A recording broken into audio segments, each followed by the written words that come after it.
Hello, my friends. We're on a roll today. I was just about to pack everything up and go get some groceries when I had another message come in, and I'm feeling really called to talk about the energetics of forgiveness. There's going to be a few parts to this one, but there's lots of talk in the self-help world about forgiveness and, how forgiveness is more for you than it is for them. But I always found that there was something kind of missing with that. And as I sat and, just absorbed this message from Spirit, all of a sudden things started clicking together and making sense. And so I just wanted to share this kind of energetic, spiritual perspective to forgiveness today, and in the hope that it will help us all understand this a bit more and help us all feel more empowered. Okay? So when we are wronged by someone, we can tend to hold, and that could take on a whole bunch of different ways. We can tend to hold on to resentment and bitterness and keep replaying things over in our minds and hold grudges and even speak negatively about that person to ourselves, to God, to other people. And what I was shown about this is that when we're holding onto grudges and resentment, and when we're speaking towards someone, and when we're speaking negatively about someone, it actually does affect them on an energetic and spiritual level.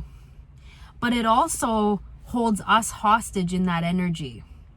So we think that we might be just affecting the other person, but we're also affecting ourselves with that energy and essentially holding ourselves hostage in that resentful energy and in that negativity.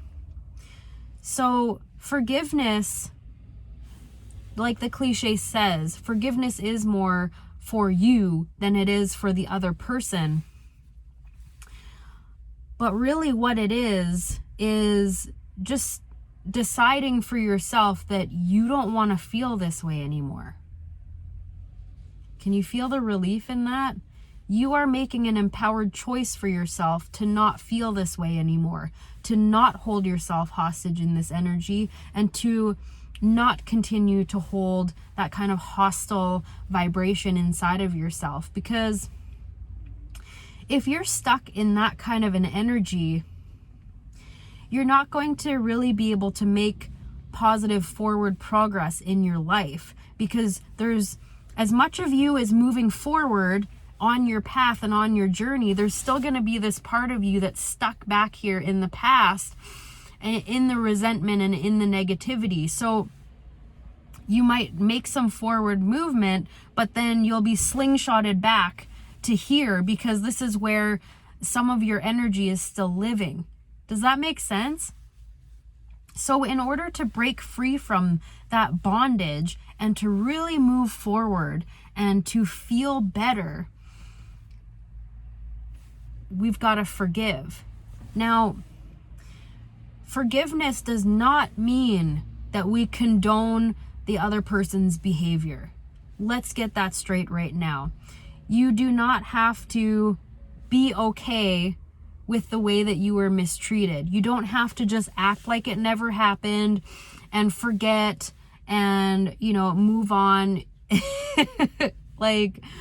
You don't have to be okay with being mistreated. That's never okay. It is never okay for a human being to mistreat another human being. So forgiving is just releasing yourself from the bondage with that person. You are releasing yourself from the memories of it. You're releasing yourself from the emotional trigger of the memories, and you're releasing yourself from the expectation that that person is going to be any different than the way they are. And a lot of the time, forgiveness is accepting the fact that you're not gonna get an apology, that you might not get the apology that you want, or any apology at all. Forgiveness can also be accepting the fact that the other person may never acknowledge the fact that they mistreated you at all. It sucks. I know. But we create so much suffering for ourselves when we expect other people to be other than what they've shown us that they are. We create suffering for ourselves when we hold out hope that they will change and see the light and apologize and reconcile with us. And then we keep seeing that the opposite is actually true. I'm speaking all of this from experience, by the way. So, yeah, and forgiving is not condoning any of that kind of behavior. It's just unshackling yourself from the memory, from the trigger, and from the expectations. That allows you to be free.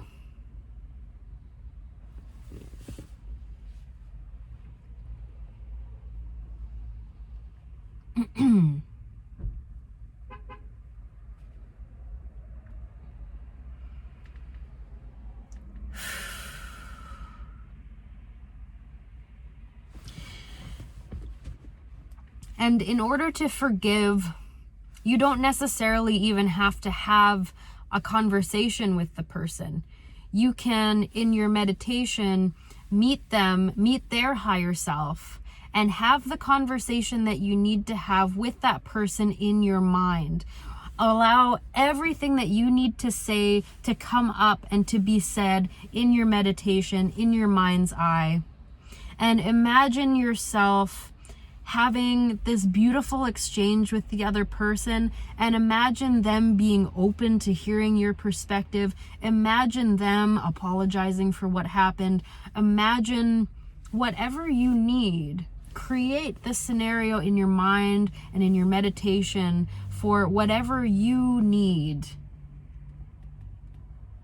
in order to move on.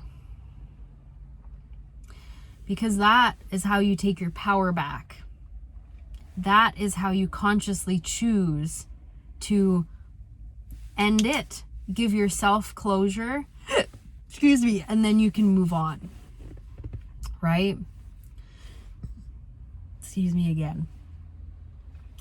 One other thing that I want to say about forgiveness is that in order to forgive, forgiving someone doesn't mean that you need to let them back into your life. I struggled with this one because I just love so hard, and I see the light in everyone, and I can see their inner child, and I can see the pain that they're in. I know consciously that in order for someone to inflict pain on others, they themselves are in way more pain inside of themselves. I can see the pain, and I want to give that person a hug, their inner child a hug.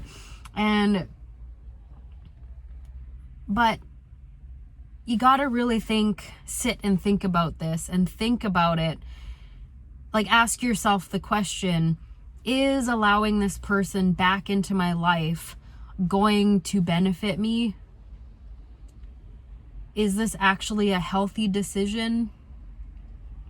Or am I wanting to open that door again out of a sense of nostalgia, out of a sense of obligation, out of a sense of guilt, because you can see how much pain they're in, and you just want to be the one that fixes that for them, which you can't. Unfortunately, you can't do the work for other people. You just can't. As much as you want to, and as much as you can see sometimes what's troubling people and how they could fix it and how you guys could reconcile, they've got to see that for themselves. And they've got to want to do the work themselves in order for you to come back together. And it does happen sometimes. sometimes it doesn't. So forgiving someone doesn't mean that you have to let them back into your life.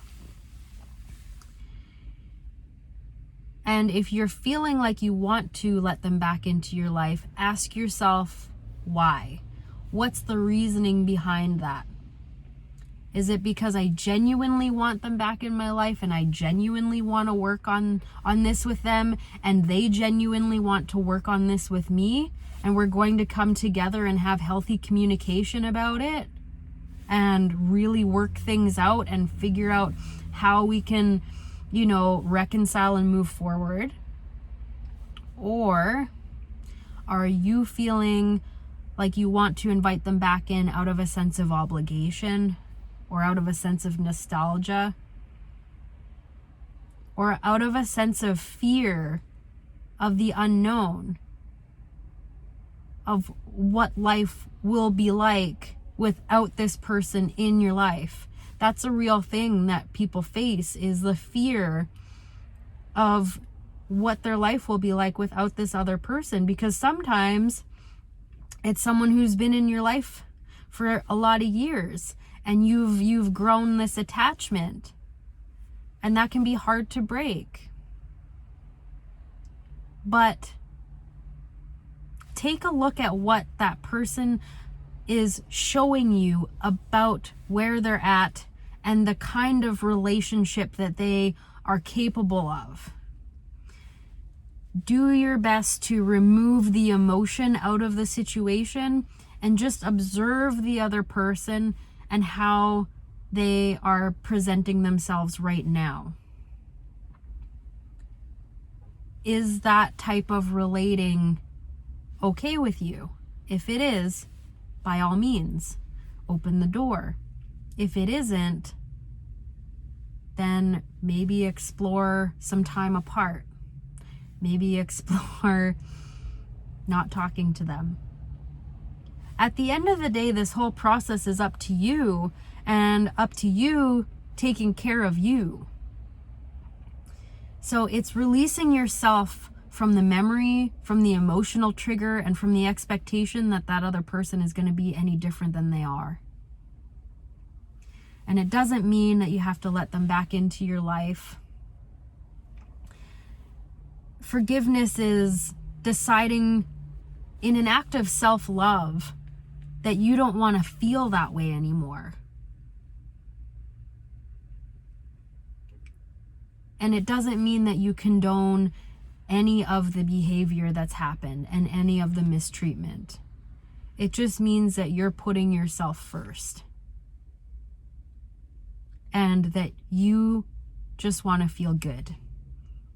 And so forgiveness and releasing yourself from the attachment to these things is really an act of self-love. And it's not easy. It's not easy to accept and surrender to the fact that you might not get an apology. It's not easy to accept the fact that people act in these hurtful ways. And it's not easy to put aside the desire for vengeance and for justice. But that kind of justice is just vengeance and revenge anyways. I know it's hard to put that stuff aside sometimes, but really, if you really want to move on and just live your life and move forward, you've got to surrender that. You've got to surrender the grudge. You've got to surrender the attachment to the memories, surrender the attachment to the person, and surrender the attachment to the trigger, because we do get attached to triggers. I'll make a different video about that. That's a whole other topic. Forgiveness is definitely an act of surrender. Surrender to everything that is in the moment. Surrender to everything that person has shown you. Surrender to everything that you feel about it. And then moving forward in an intuitive way that puts your feelings first.